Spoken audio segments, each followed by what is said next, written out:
اور اپنے بچوں کی اور اپنے پاس آنے والے مہمانوں کی ضرورت پوری ہو جائے، ایسا گھر کسی کو مل جائے اپنا، یہ بڑی خوشی، مسرت، سعادت، خوش نصیبی کی بات ہے۔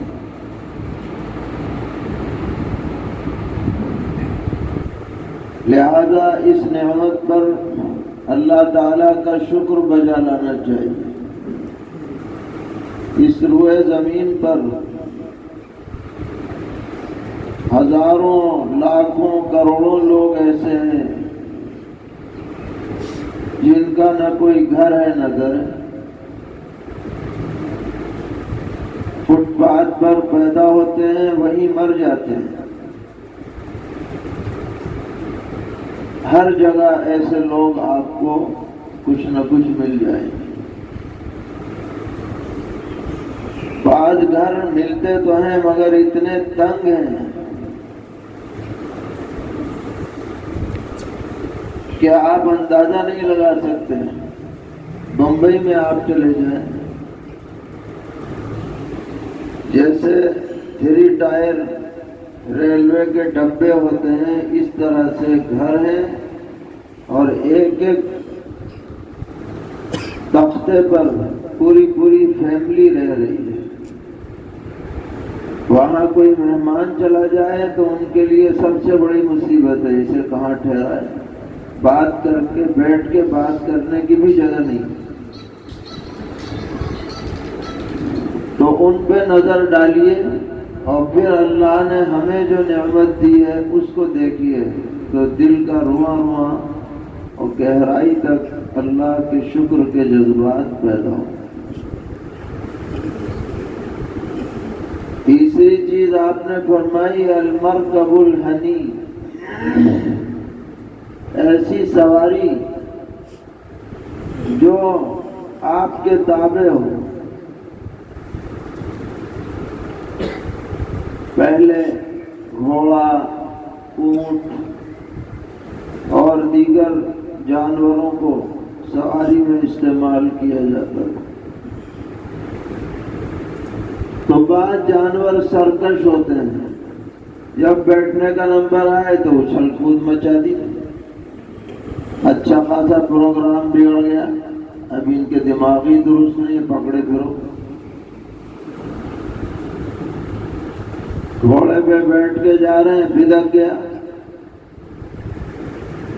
سوار کو اور گرا دیا، بھاگ گیا گرا کے۔ ایسے واقعات پیش آتے رہتے ہیں۔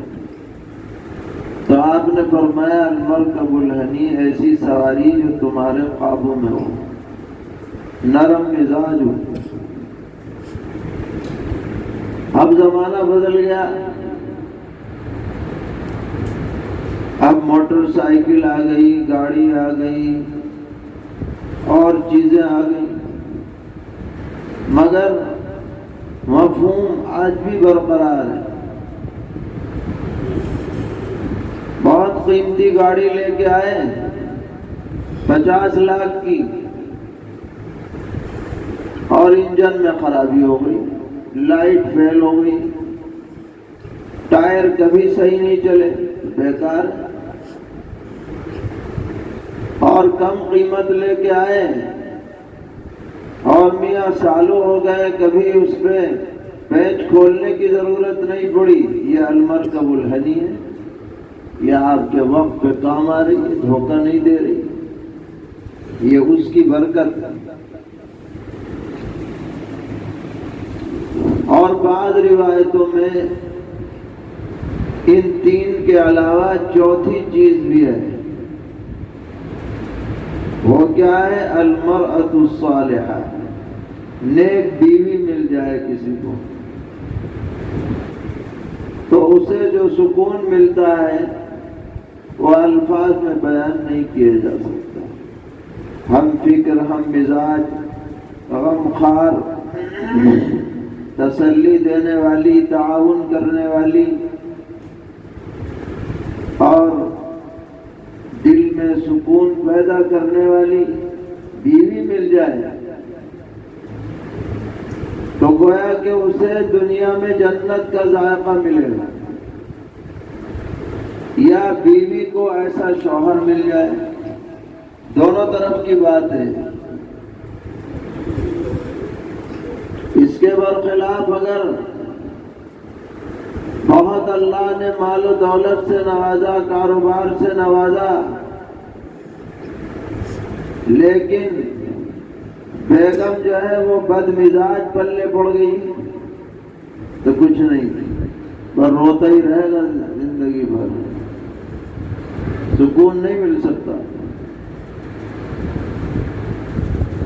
ایک صاحب آئے ہمارے پاس، بڑے کاروباری امیر کبیر آدمی، دارالفتہ میں بیٹھ گئے، غمزدہ بالکل۔ پوچھا بھائی کیا قصہ ہے؟ ٹوپی اتاری، سر کے بال اڑے ہوئے تھے، کہنے لگے مفتی صاحب دیکھ رہے ہیں سر کے بال؟ ہاں دیکھ تو رہے ہیں۔ کہ 2 سال ہو گئے ہم میاں بیوی ایک ہی گھر میں رہتے ہیں، لیکن ایک کمرے میں لیٹنا نصیب نہیں ہے، مزاج نہیں ملتے، خفا رہتی ہیں۔ بہت منا لیا، بچے بڑے بڑے ہو گئے، اب چھوڑنے کا بھی موقع نہیں، تو نیند کی گولیاں کھا کھا کے سوتا ہوں، دعا کیجیے۔ تو بتاؤ اتنا بڑا لکھپتی آدمی، بیوی مناسب نہیں ملی تو زندگی کیا ہو گئی؟ اجیرن ہو گئی۔ اور بیوی مناسب مل جائے تو چھوٹے کمرے میں رہنے والا آدمی بھی مزے میں رہتا ہے، بے فکر رہتا ہے۔ دیندار مل جائے، اس سے بچوں کی تربیت ہوتی ہے، ماحول بنتا ہے، اور دنیا کی یہ زندگی عافیت کے ساتھ گزرتی ہے۔ اسی لیے قرآن پاک میں دعا منگوائی گئی، ربنا هب لنا من ازواجنا وذرياتنا قرة اعین، ہمیں ایسے جوڑے عطا کیجیے، ایسی اولادیں عطا کیجیے جو آنکھوں کی ٹھنڈک بن جائے، دل کے سکون کا ذریعہ بن جائے۔ تو گھر کا جو اندر کا نظام ہے وہ سب بیگم کے ہاتھ میں ہے، اور یہ بیگم اردو میں جو بیگم ہے یہ دراصل بیغم ہے، یعنی یہ اہلیہ محترمہ مرد کو بیغم کر دیتی ہیں کہ چلو تم اپنا کام کاج کرو، اندر کا کام ہم سنبھالیں۔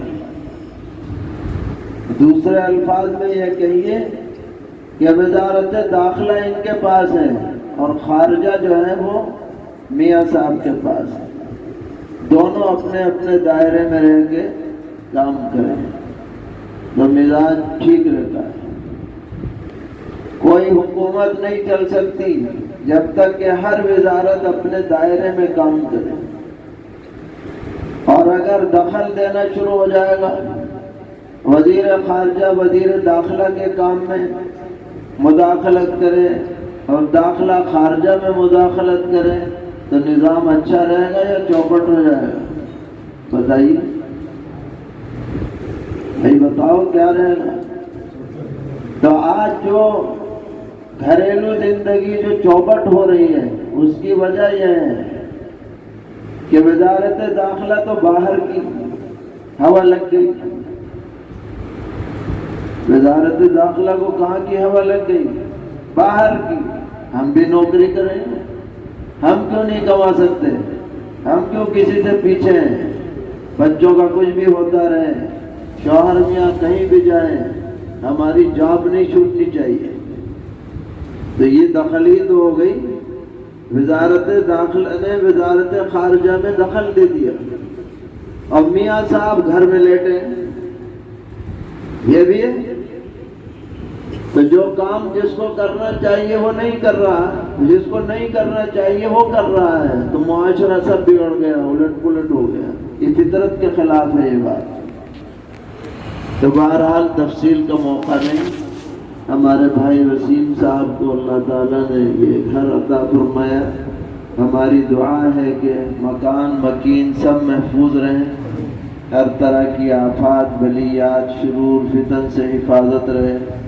اور ساتھ میں یہ بھی دعا ہے کہ اللہ تعالیٰ جو لوگ بھی دنیا میں جہاں جہاں بھی بے گھر ہیں، اللہ تعالیٰ انہیں بھی عافیت والا گھر ذاتی نصیب فرمائے اور اسے برتنے کی توفیق دے. وآخر دعوانا الحمد لله رب العالمين. اللهم لك الحمد ولك الشكر لا نحصي ثناء عليك أنت كما أثنيت على نفسك فلله الحمد رب السماوات ورب الأرض رب العالمين وله الكبرياء في السماوات والأرض وهو العزيز الحكيم. اللهم صل وسلم وبارك وترحم وتحنن على سيدنا وحبيبنا وشفيعنا ومولانا محمد وعلى آل سيدنا وحبيبنا وشفيعنا ومولانا محمد كما صليت وسلمت وباركت وترحمت وتحننت على سيدنا إبراهيم وعلى آل سيدنا إبراهيم إنك حميد مجيد. الہ العالمین ہم سب کے گناہوں کو معاف فرما، اس مکان میں ہر طرح کی خیر اور برکت مقدر فرما، ہر قسم کے شرور سے محفوظ فرما، مکان اور مکینوں کی حفاظت فرما، اس مکان میں خیر برکت عافیت نصیب فرما، یہاں کی نسلوں کے اندر دین و ایمان قرآن کی بقا کے فیصلے فرما، اس پورے علاقے پر رحمتوں کا نزول فرما. الہ العالمین دنیا میں جہاں جہاں بھی جو لوگ بے گھر ہیں، الہ العالمین ان کو عافیت والا گھر نصیب فرما.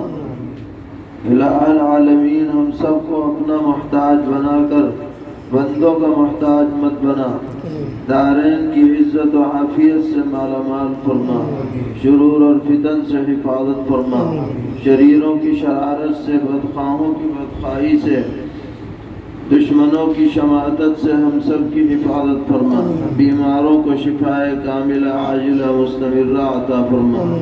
جو کچھ بھی خیر کی باتیں پیغمبر علیہ السلام نے آپ سے مانگی ہیں وہ سب ہمیں بھی نصیب فرما، اور جن شرور سے پناہ چاہیے ان سب سے ہمیں بھی پناہ عطا فرما. وصلی اللہ تعالی علی خیر خلقہ محمد.